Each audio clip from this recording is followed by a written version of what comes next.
I want to understand. No, I don't want to understand. You saw what my challenge is, right? Read the title. Allah treats women sex Yeah. objects. Stupid. So are you ready to defend that? Oh, okay. You're Shia or Sunni? Because you said Indian Shia. I am here. You sure you're Shia? Yeah. Okay. Explain to everyone why you Shia still do muta. So I understand that from Imam that we are supposed to do this as if we're gonna get married. No, that's not muta.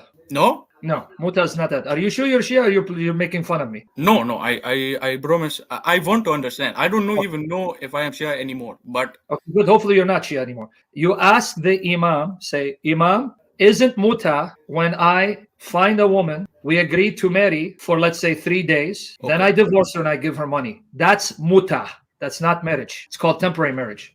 That's what the Shia still do to this day. only for pleasure? Yes, it's called pleasure marriage. So this is what Shia still do to this day. The Sunnis say it's abrogated. It's How been come? canceled.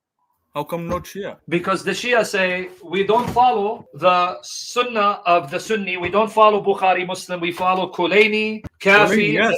Yes.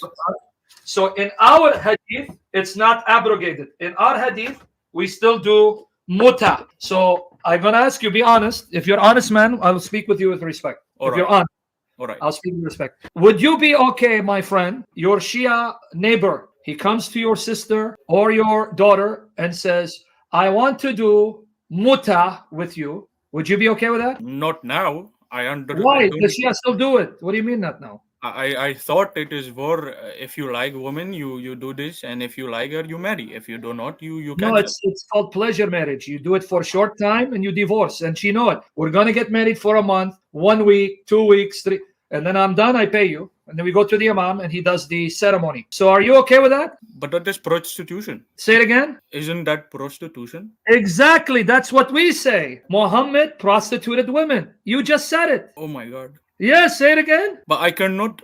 They will kill me for this. They will shish kebab you for this. Why will no? I want to go to truth.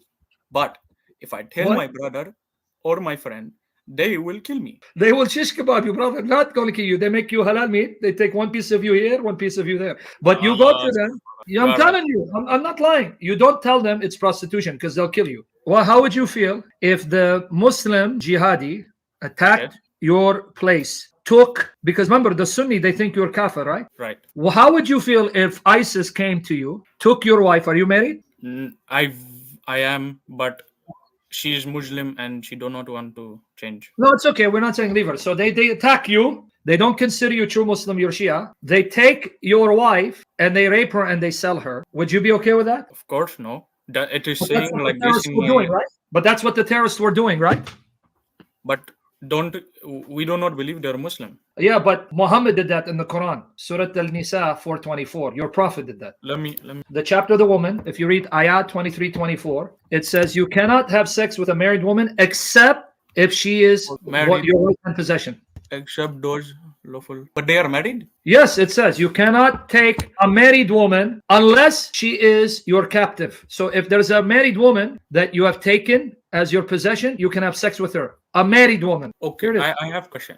Don't they have a choice to become Muslim? No, brother, because they are your possession, your right hand possession. What you're meaning, they are your property. That's why you cannot, because which woman, if she's sane woman, decent woman, she's taken captive, her husband's still alive, will want to marry him or have sex with him. No decent woman, right? Of course, no. This ayah is saying it doesn't matter. You own them, your right hand possession. You can do what you want.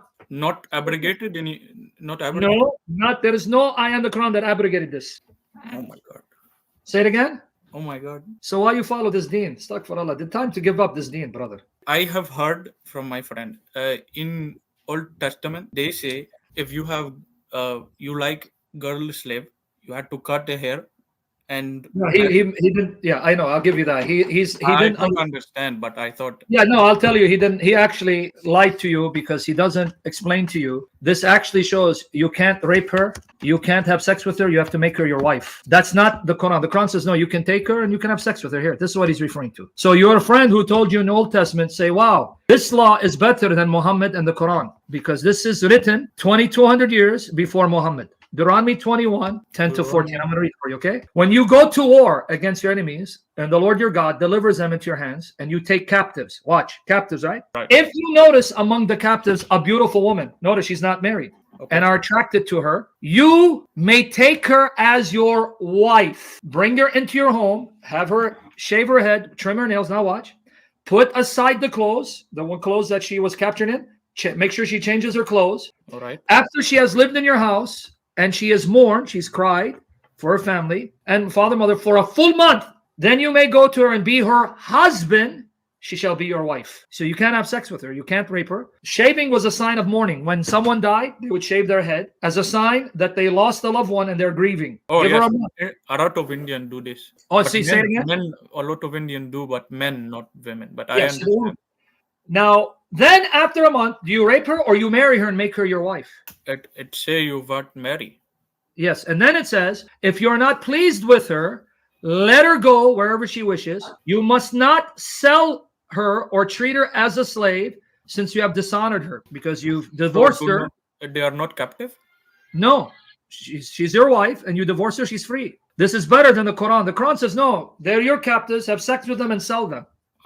So how come the Old Testament is better than the Sharia of Allah? When Moses wrote this, the people were killing each other, enslaving each other, raping each other. But Moses says, no, no, no. God told me, you take a captive, you can't rape her. You marry her and make her a wife. And if you get divorced, she is free. She's not your property. Isn't that beautiful? The part, yeah. I can see that it is beautiful. Yeah, which is better? That Muslims come, they take my sister, they take my daughter, they take my wife, my mother, rape them and sell them? No. But that's what Muhammad did in chapter 4, verse 24. And would you be okay? I adopt you, you're my son. You get married. Then you divorce your wife, and I marry her and have sex with her. What would you think of me? Oof, no. Say it again. I will not accept. But that's your Quran. Chapter 33, verse 37. Muhammad took Zayd's wife when Zayd divorced her, and Zayd was his son that he adopted. So he can be an example for other people to take the women of their adopted sons when they're divorced. But why Zayd do? Why Zayd do this? Because if you go to the tafsir, ask your Shia Imam, Allah wanted Muhammad to marry Zayd's wife. So he made Zayd divorce her. He made what? Yeah. Yes, that's what I hear in the ayah. Let me read it for you. Can I read the ayah for you? When you said to him, this is Allah speaking to Muhammad, supposedly, whom God had blessed and had said, keep your wife to yourself. So you, Muhammad, told him, keep your wife to yourself, your God. And you were concealing. You, Muhammad, were hiding within yourself what God would reveal. So what would God reveal that Muhammad was hiding? Fearing other men. So you feared men. And what did God reveal? And God has better right for you to fear him. So when Zayd had accomplished what he would of her, then we gave her in marriage to you, so that there should be no fault in the believers touching wives of their adopted sons when they have accomplished what they would of them. And God's commandment must be performed. Did you catch it? I did. So what is the ayah saying? You, Muhammad, were afraid what was in your heart, what we're about to reveal. So when Zayd said, I'm going to get rid of my wife, you said, no. Keep her, because Muhammad was embarrassed. What will people say of me if he divorces his wife and I marry her? And Allah saying, you should have feared me, not men. So when Zayd finished the divorce, we married her to you. So that means your God. Allah was proposing that he marry? Yes. But this is, he should know it is not good. Well, that's why we don't believe all of the Quran is God. Do you remember yesterday when I was speaking to the Indian Shia? Well, I just got a comment from his friend after the session. And here, let me read what he says. Sam, Indian Shia is my friend, the guy who was getting shocked. And he is getting baptized tomorrow, meaning today. Indian Shia got baptized today. His wife as well. So Indian Shia and his wife left Islam, and today they're getting baptized, giving their life to Jesus Christ.